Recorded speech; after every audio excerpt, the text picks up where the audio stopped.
Começa agora Papo Cabeça com o Dr. Túlio Sampaio.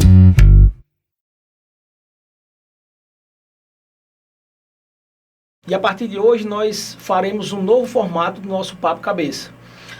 Eu vou receber aqui o meu amigo Zé Luiz Menezes, né, que irá participar aqui do nosso Papo Cabeça, com interações e perguntas e respostas, né, porque muitas das dúvidas que vão ser levantadas aqui serão a sua dúvida, né, será a sua dúvida.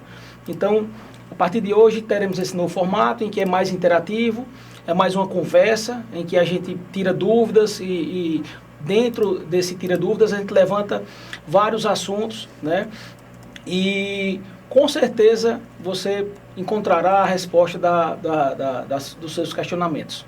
Muito bem, obrigado, doutor Túlio. Prazer em estar com você aqui. Programa Papo Cabeça hoje, nesse novo formato.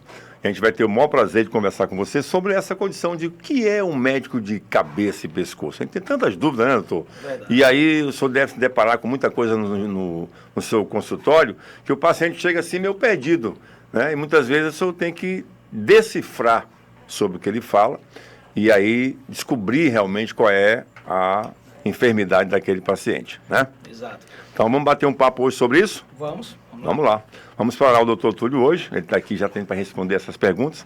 E eu quero começar logo falando de perguntas bem direcionadas que o nosso ouvinte também gosta de perguntar. Por exemplo, o que um médico de pescoço e cabeça ele tem, né, de atendimento específico para você procurar um médico nessa especialidade, doutor?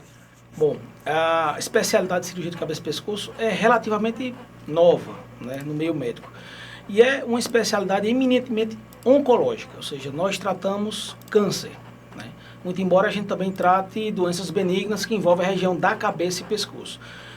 Eu sei que o nome é muito sugestivo, né? Cabeça e pescoço, mas muita gente ainda confunde a nossa especialidade com a neurocirurgia, né? Nós tratamos cirurgias que envolvem a cabeça, mas como eu falo para meus pacientes, do osso para fora, do osso para dentro, aí é com o cirurgião. Já é outro médico. Já é o neurocirurgião. Então a gente trata basicamente doenças oncológicas, benignas e malignas da tireoide, de glândulas salivares, né? De boca, de garganta, de laringe, de faringe, cavidade nasal, seios paranasais, câncer de pele que envolve a região da face, também como qualquer outra área do corpo. Então, a gente conversando sobre essas especialidades do médico de cabeça e pescoço, a gente tem tratamento que você nem imaginaria que fosse tratado através do doutor Túlio. Com certeza. Muitos pacientes não demoram a chegar para mim e acabam chegando com a doença mais avançada porque não tem esse conhecimento, ele não tem esse discernimento de que aquela patologia deve ser tratada pelo cirurgião de cabeça e pescoço. E aí, às vezes, são doenças tempo sensíveis, que evolui muito rápido através do tempo, e aí ele já chega para a gente com a doença avançada, muitas vezes incurável, né? E o objetivo, e é extremamente importante essa nossa conversa, é esclarecer aos pacientes que tipo de doença, de patologias a gente trata.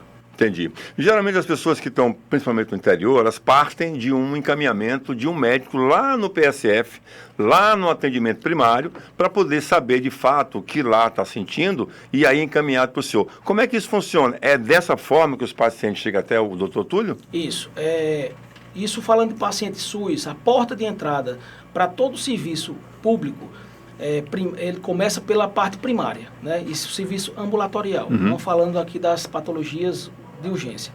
Mas todo paciente, para chegar em qualquer especialista, ele precisa ser atendido inicialmente pelo atendimento primário, que é o posto de saúde que tem no seu bairro, próximo da sua casa.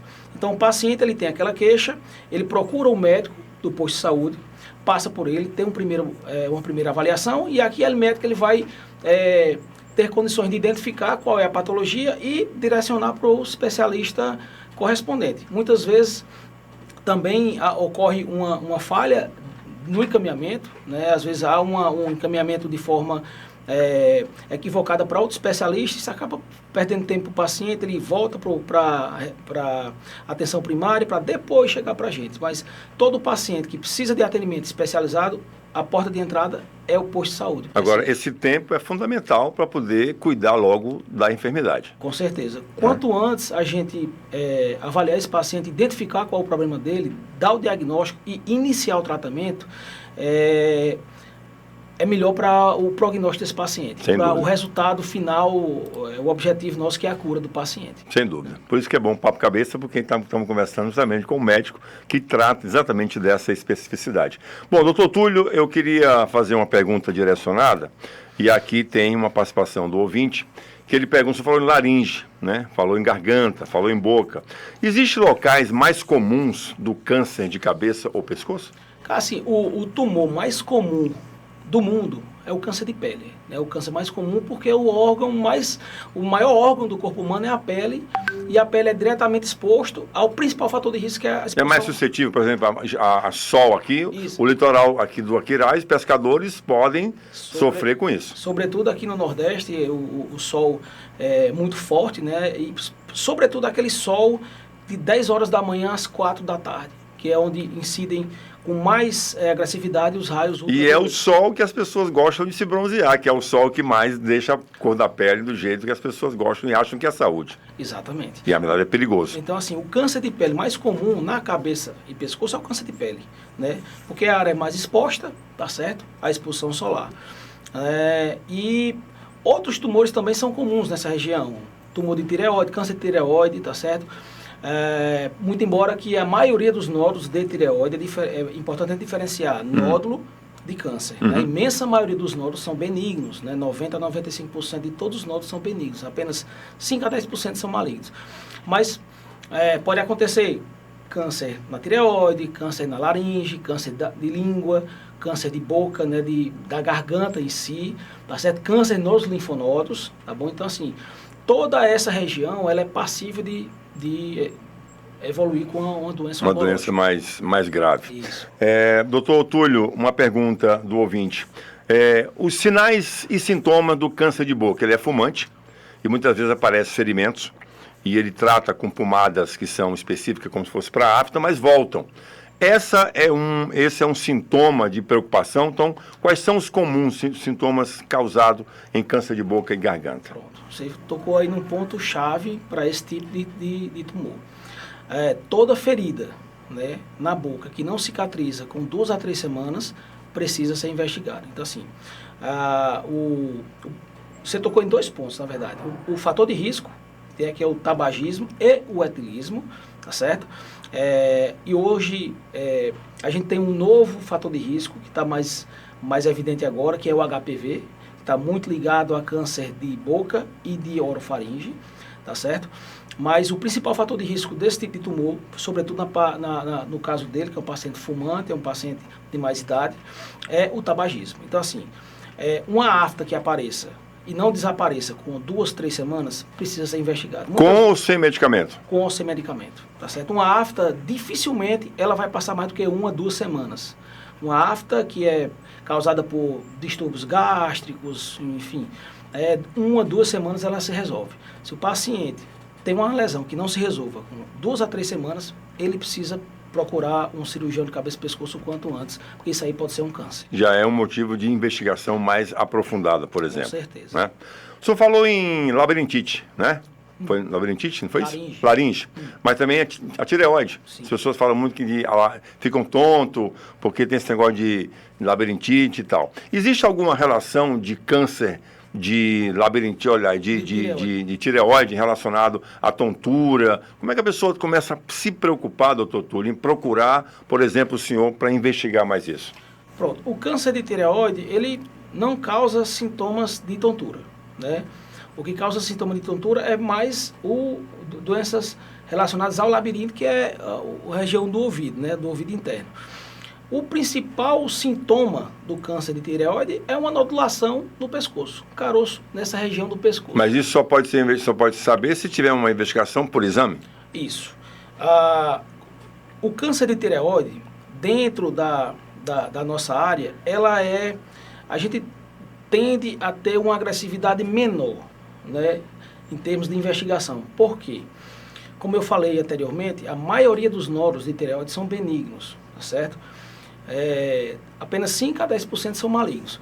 Então, assim, não tem uma indicação, isso falando da nossa especialidade, uma indicação formal de nós fazermos um rastreio, como a gente faz para o câncer colo de útero, câncer de colo retal, câncer de fígado, câncer gástrico.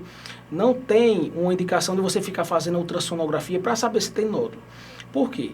Como eu falei, é muito comum, ou seja, de 30% a 60% de toda a população tem nódulo de tireoide. Eu, particularmente, tenho um de 2 centímetros. Olha aí.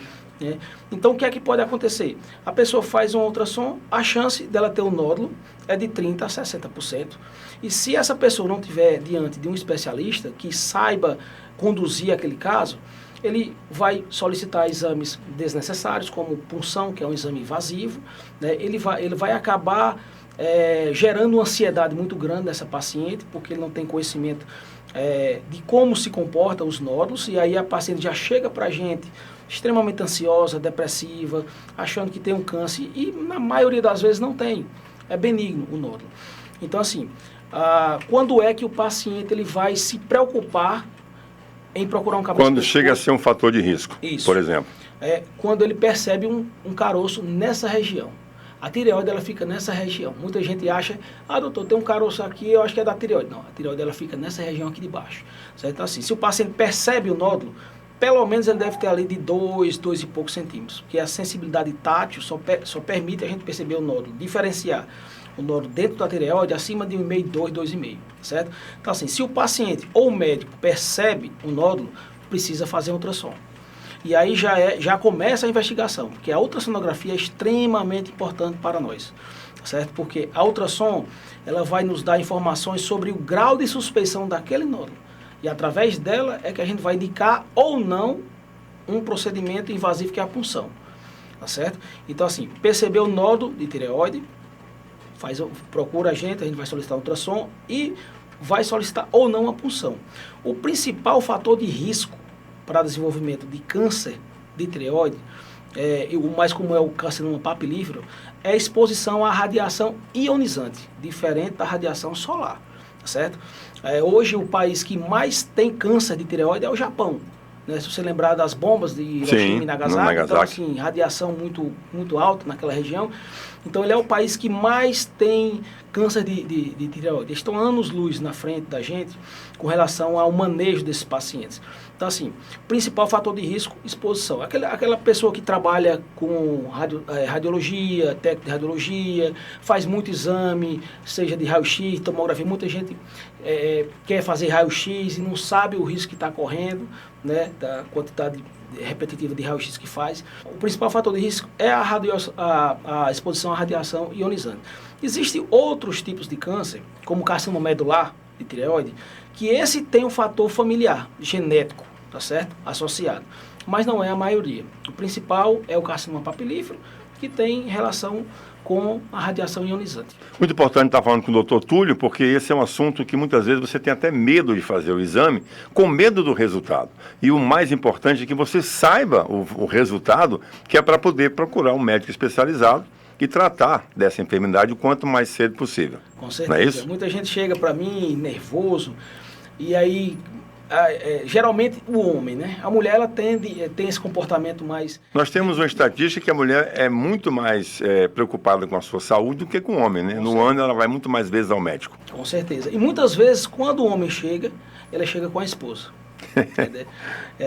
Porque o homem ele não procura, às vezes, com medo de achar. Eu sempre brinco com meus pacientes, porque eles acham que a gente está procurando, o médico que vai, tipo, desenvolver aquele câncer naquele paciente.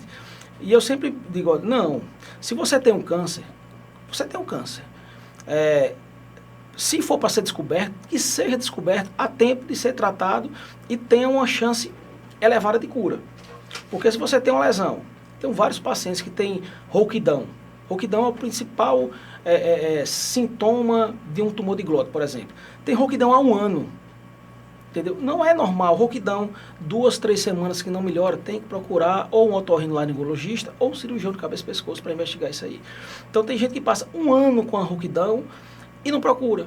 Aí quando chega para a gente já está com tumor muitas vezes disseminado, que tem um tratamento muito agressivo, muito mórbido, tá certo? Como o tratamento de câncer de laringe, que realmente é um tratamento muito agressivo, né? Que poderia ser tratado somente com radioterapia. Entendeu? Dependendo do estádio do tumor, ele faz só radioterapia. com alta chance de cura. E aí essa doença evolui para uma doença muito avançada e tem que fazer cirurgia, que é a laringectomia total, a gente tira o órgão da fala do paciente. Sim. E vai fazer radioquimioterapia. E é muito mais agressivo. Muito mais agressivo e a chance de cura é muito menor. Acredito.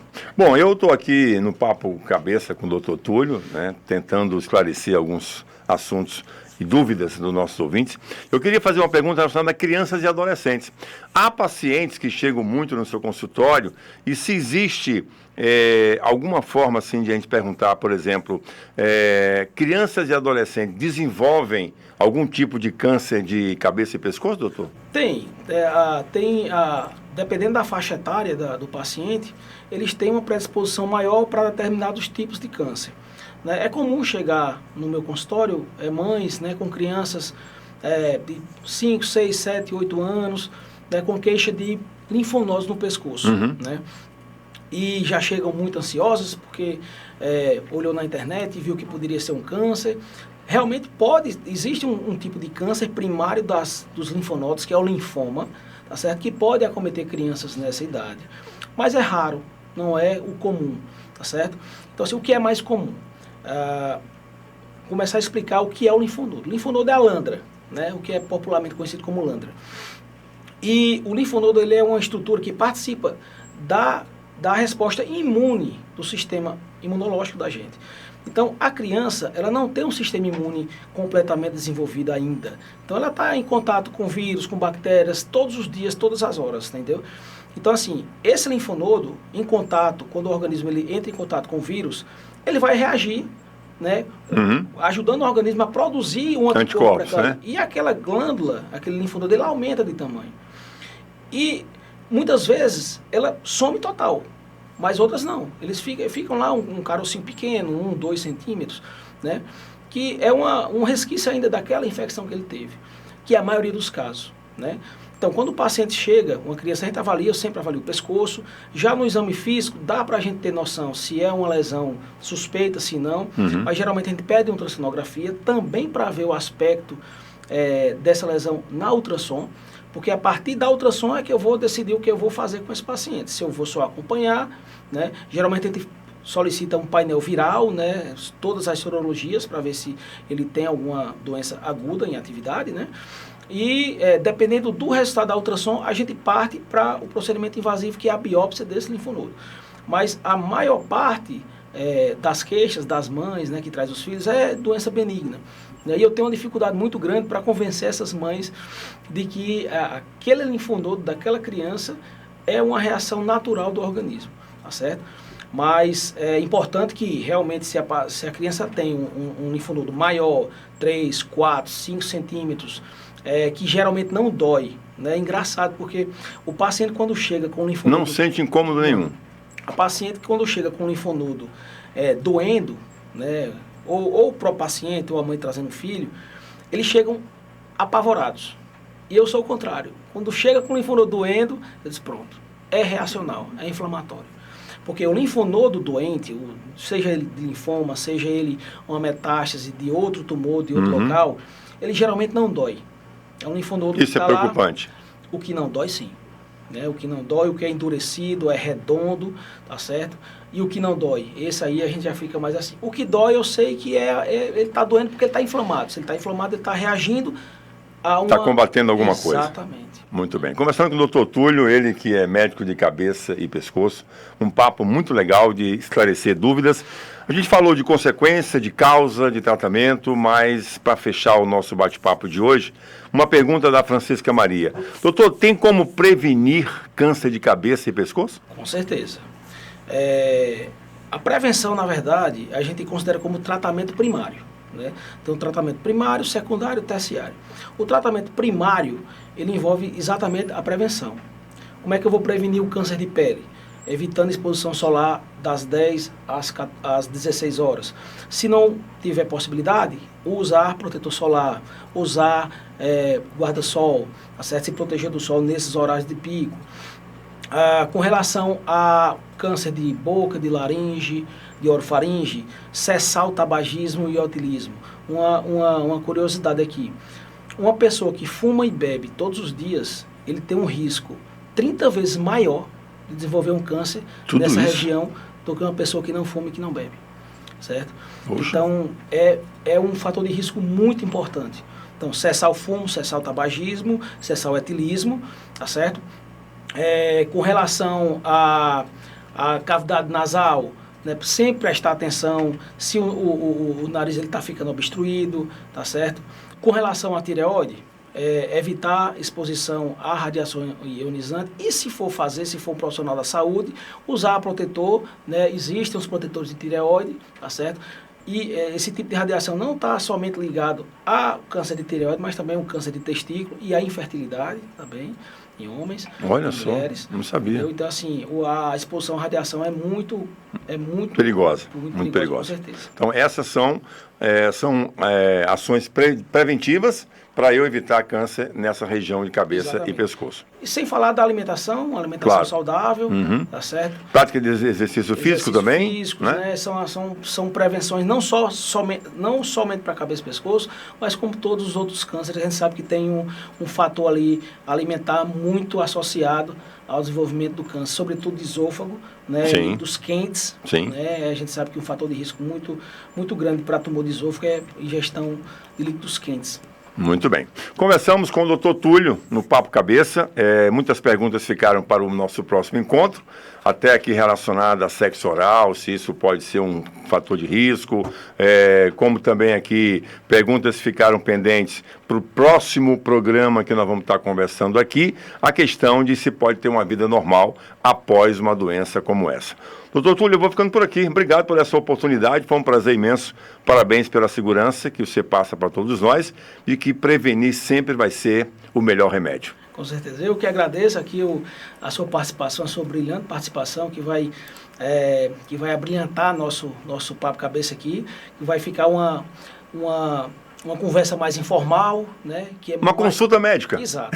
Como se nós estivéssemos aqui numa consulta. Exatamente. A minha consulta, quem é meu paciente sabe, que a minha consulta é isso aqui, é um papo. Né? Não tem aquele gelo entre o médico e o paciente. Não tem parede, não tem aquela coisa da formalidade, do que você tem, não. É um papo de descoberta e de empatia. Eu trato de quebrar esse gelo logo no início da consulta. Né? Então, assim, a gente está mostrando aqui para os nossos espectadores como seria uma consulta comigo. Né? É assim, é um bate-papo em que eu tiro dúvidas, respondo, mostro foto, todo paciente que eu indico um tratamento, eu mostro foto, digo o que é que eu vou fazer, explico tudo, o paciente ele sai da consulta sabendo o que é que ele tem e o que é preciso ser feito. É muito bacana.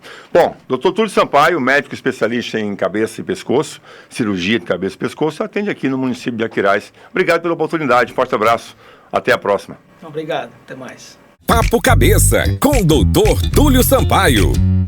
E você que não me segue ainda nas redes sociais, você que ficou com alguma dúvida sobre esse bate-papo, você pode estar me seguindo tanto no Instagram, quanto no YouTube, quanto no TikTok, Facebook, que é Dr. Túlio Sampaio, Túlio com 2 L's, tá certo? E pode deixar suas dúvidas no direct que eu estarei respondendo sempre que possível. Aqui no Aquiraz eu atendo na Clínica Medlestre, que fica de frente ao Hospital Municipal da cidade, quinzenalmente nas quintas-feiras pela manhã, ok? Então, até a próxima, obrigado. Você ouviu Papo Cabeça com o Dr. Túlio Sampaio.